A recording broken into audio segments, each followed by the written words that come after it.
माँ की ममता की अहमियत। अरे स्वाति, अदरक वाली चाय बनाओ। प्रदीप भी आ गया ऑफिस से। शाम के 6 बज रहे थे। ऑफिस से आते हुए अपने बेटे को देख गायत्री जी ने बहू से कहा, जैसे मुझे कोई परवाह नहीं है। सारी परवाह तो इन्हीं को है। चिड़चिड़ करते हुए स्वाति ने अपने आप से कहा, आजा बेटा, बैठ मेरे पास, हम साथ में चाय पियेंगे। माँ ने अपने बेटे से कहा, सूखे हुए कपड़े छत से लेकर आ, खाने में नमक और मिर्च हिसाब से डाला कर, ये कर वो कर। स्वाति को हमेशा ऐसे सुझाव सुनाई आते। उबलती हुई चाय के साथ स्वाति के मन में गुस्से का उबाल भी उबल रहा था। प्रदीप और स्वाति की शादी को 35 साल हो चुके थे। स्वाति को एक बेटा और एक बेटी थी। बड़ा बेटा नौकरी के सिलसिले से दूसरे शहर में रहता था और बेटी अभी पढ़ रही थी। स्वाति के ससुर का निधन हुआ था और सास प्रदीप और स्वाति के साथ ही रहती थी, क्योंकि प्रदीप गायत्री जी का इकलौता बेटा था। स्वाति को पहले के दिन याद आ गए, जब वो इस घर में दुल्हन बन के आई थी। तब से ही सुनते आई है, माँ जी हमेशा ये करो वो करो कहती रहती हैं। मैं पत्नी हूँ उनकी, क्या मुझे फिक्र नहीं है अपने पति की? अब यही देख लो। मुझे पता था कि प्रदीप का आने का समय हो गया है और मैं किचन में चाय बनाने जा रही थी। इतने में फिर माँ जी ने आवाज लगाई, रात का खाना बनाते समय भी ऐसे ही, ज्वारी की रोटी के साथ भरवा बैगन की सब्जी बनाना प्रदीप को बहुत पसंद है। अब ये क्या कहने की बात है?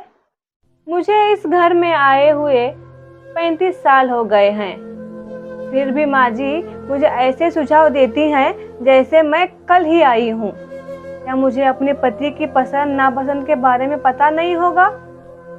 माँ जी को ऐसे लगता है कि सिर्फ इन्हीं को अपने बेटे की फिक्र है। मुझे अपने पति की बिल्कुल फिक्र नहीं है। रात के खाने के बाद रसोई समेटकर स्वाति अपने कमरे में चली गई। तब वो थोड़ा गुस्से में ही थी। क्या हुआ तुम्हें? स्वाति को गुस्से में देख प्रदीप ने पूछा।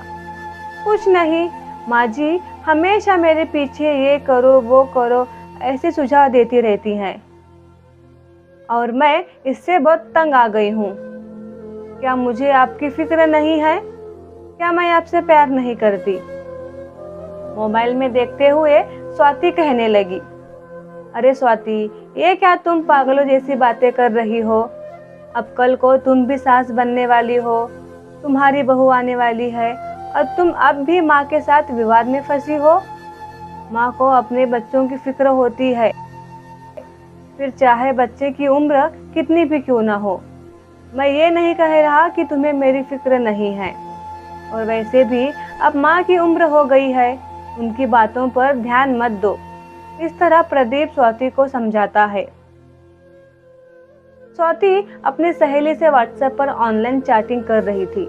यह हर रोज का था, इसलिए प्रदीप भी उस पर ज्यादा ध्यान नहीं देता था। प्रदीप बहुत समझदारी से काम लेता। वो ना तो अपनी माँ का दिल दुखाता और ना ही पत्नी का। ऑनलाइन चैटिंग करते समय स्वाति को अपना बेटा भी ऑनलाइन दिखा, तो वो उससे हालचाल पूछा और भी बहुत सी बातें हुई। बेटे से बात कर स्वाति अपना तनाव भूल गई। बेटे ने कहा कि मम्मी, मुझे आपको एक बात बतानी है, पर आप अभी किसी को मत बताना। मैं एक लड़की को पसंद करने लगा हूँ। किस खानदान की है? स्वाति ने पहला सवाल पूछा। पता नहीं। ये क्या मम्मी, आप भी ना, अगर कोई लड़की पसंद आई है तो उससे उसका खानदान पूछना अच्छा लगता है क्या ऐसे? अरे पर सरनेम से तो पता चलता है ना। देखो बेटा, सोच समझकर निर्णय लो। स्वभाव मेल खाता है या नहीं, इस पर विचार करो और फिर अगला कदम उठाना। स्वाति ने इस तरह बहुत से बातें बताकर गुड नाइट कहकर फोन रख दिया। हमेशा बेटे से बात करके स्वाति बहुत हल्का महसूस करती थी, लेकिन आज थोड़ी बेचैनी महसूस हुई। बेटे को कोई लड़की पसंद आई, ये तो खुशी की बात थी, पर स्वाति अभी से ही फिक्र में थी कि बेटे ने जो लड़की पसंद की है वो कैसी होगी, क्या वो मेरे बेटे को खुश रखेगी या हमारे साथ कैसे एडजस्ट करेगी। ऐसे बहुत से सवाल स्वाति के मन में रात भर चल रहे थे। इस सब में बेटे का विवाहित जीवन सुखी होना चाहिए, बस यही एक मकसद था। बेटे के लिए जो चिंता थी वो और भी ज्यादा परेशान कर रही थी। स्वाति सोचने लगी कि मैं इतनी दुखी क्यों हो रही हूँ। क्या बेटे का खुद से दूर होने का डर लग रहा है? फिर सोचा कि एक प्राकृतिक नियम है, शादी के बाद बेटा थोड़ा दूर तो होगा ही और ये हमें स्वीकारना ही होगा। फिर स्वाति सोचती है कि माँ जी को भी ऐसे ही लगता होगा कि अपना बेटा अपने से दूर ना जाए, पास ही रहे, शायद इसलिए इतनी फिक्र करती होंगी। सच में आसान नहीं होता सास बनना, बहुत सी जिम्मेदारियां होती है घर की, घर संभालना, रिश्तों को संभालना। दूसरे दिन स्वाति सुबह जल्दी उठ के सबके लिए चाय नाश्ता बनाती है। नाश्ते के बाद माँ जी कहने लगी कि स्वाति, आज प्रदीप को टिफिन में पूरी भाजी बना के देना, उसे बहुत पसंद है और वो बहुत शौक से खाता है। अगर तुम कहो तो मैं बना दूं? स्वाति कहती है, आप ही बना दो, मैं आपकी मदद करती हूँ और आपसे सीख भी लूंगी। वैसे भी बहुत दिन हो गए आपके हाथ का खाना खाकर, आप खाना बहुत अच्छा बनाते हो।